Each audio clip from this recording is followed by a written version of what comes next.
तो आनंद शब्द हमारे जो वेद उपनिषद की शब्द में ब्रह्मा आनंद, ब्रह्म के साथ जुड़ा जाता है जो आनंद, वो ही सर्वशेष आनंद शब्द वहाँ से जुड़ित है।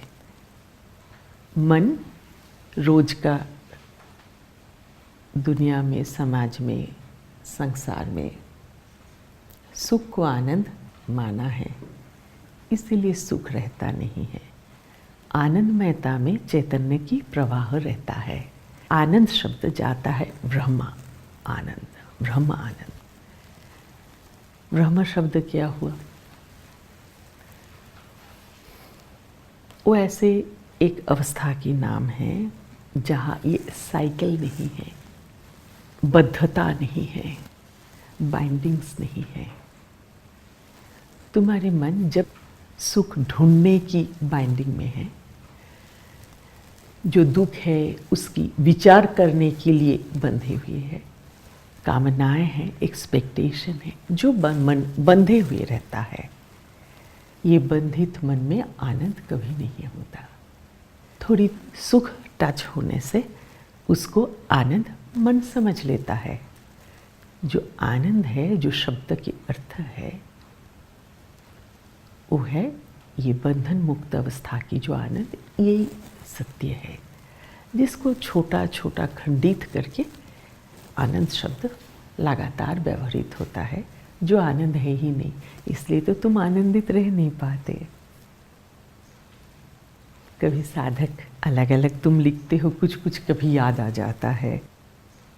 जैसे कोई मन है हमेशा अपनी दुख चरित में ही घूमता है, कोई अवस्था है जो आनंदमयता के साथ रहता है, तो मन तो ऐसा ही करता है। ये एक साधारण मनुष्य मैं और मेरा ऐसा सोच के ये बंधन में ही रह जाओ इस जिंदगी, ऐसा नहीं चाहिए।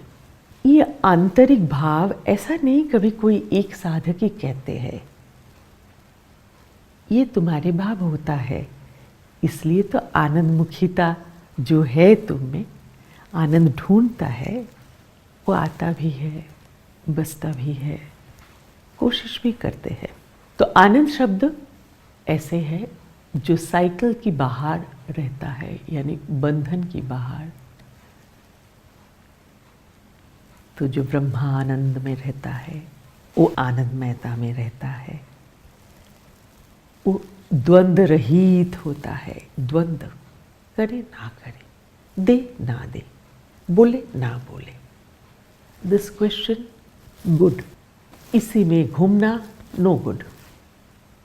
तुम मोह माया में बंधित मन घूमते रहते हो, करे ना करे, बोले ना बोले, छोड़े ना छोड़े, तुम प्रिसाइज नहीं हो पाते हो, क्योंकि कोई बात सीधा होने के लिए एक मुखिता जरूरी है। इसलिए कई बार कहा, एक मुखिता के साथ जो भी कोई कर्म करता है, उस समय वो काफी हद तक मनुष्य बन जाता है।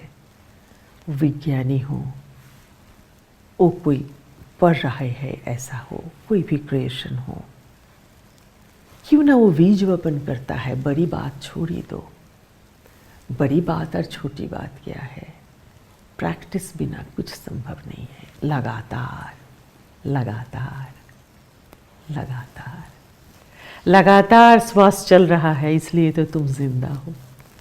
तो बिना लगातार तो तुम जीते नहीं हो। It's that important.